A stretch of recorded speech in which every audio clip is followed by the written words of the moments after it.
Assalamualaikum warahmatullahi wabarakatuh. Sebelumnya, perkenalkan nama saya Muhammad Supriyadi. Dalam hal ini ingin memberikan sedikit pembelajaran tentang unsur-unsur pendidikan. Simak videonya sampai habis agar mendapatkan sedikit pengetahuan dari saya. Mudah-mudahan diridhoi oleh Allah Subhanahu wa Ta'ala. Unsur-unsur pendidikan. 1. Siswa atau peserta didik. Dalam hal ini bisa juga santri, termasuk santri. Siswa atau peserta didik adalah orang yang menerima pendidikan dan belajar. Siswa harus aktif dan berpartisipasi dalam proses pembelajaran untuk mencapai tujuan pendidikan. Siswa juga harus dapat mengembangkan kemampuan dan keterampilan mereka melalui proses pembelajaran.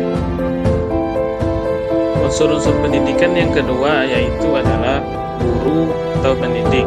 Juga bisa dikatakan ustadz dalam lingkungan pondok pesantren. Guru atau pendidik adalah orang yang bertanggung jawab untuk menyampaikan materi pendidikan, membimbing, dan memotivasi siswa. Guru harus memiliki kemampuan dan kompetensi yang memadai untuk mengajar dan membimbing siswa. Guru juga harus dapat menciptakan lingkungan pembelajaran yang kondusif dan mendukung.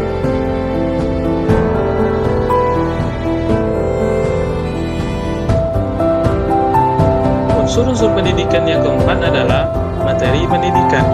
Materi pendidikan adalah isi atau konten yang diajarkan kepada siswa. Materi ini dapat berupa kurikulum, mata pelajaran, dan kompetensi yang ingin dicapai. Materi pendidikan harus relevan dengan kebutuhan siswa dan masyarakat, serta harus disusun secara sistematis dan struktur. Materi pendidikan juga harus mencakup aspek kognitif, afektif, dan psikomotorik. Unsur-unsur pendidikan yang kelima adalah metode pendidikan. Metode pendidikan adalah cara atau strategi yang digunakan untuk menyampaikan materi pendidikan.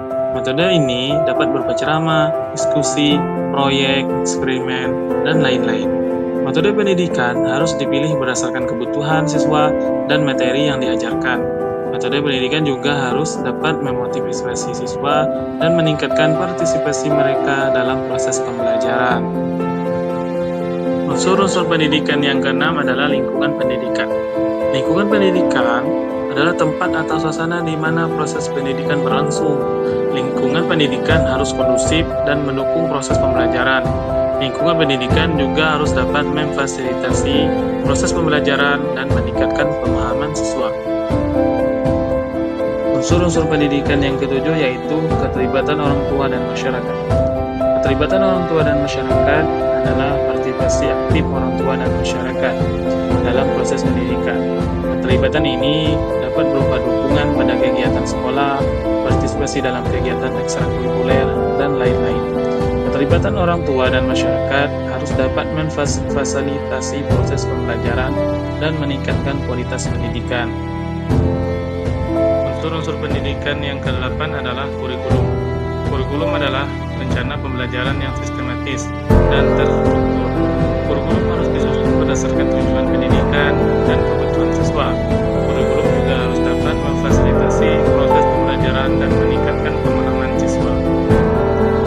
Unsur-unsur pendidikan yang ke-9 yaitu tujuan pendidikan. Tujuan pendidikan adalah hasil yang ingin dicapai melalui proses pendidikan.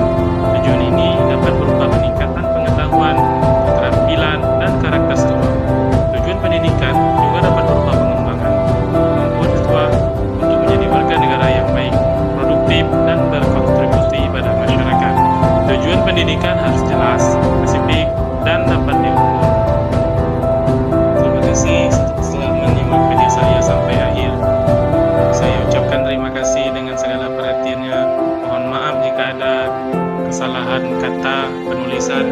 Saya mohon maaf dengan sebesar-besarnya. Saya akhiri. Wassalamualaikum warahmatullahi wabarakatuh.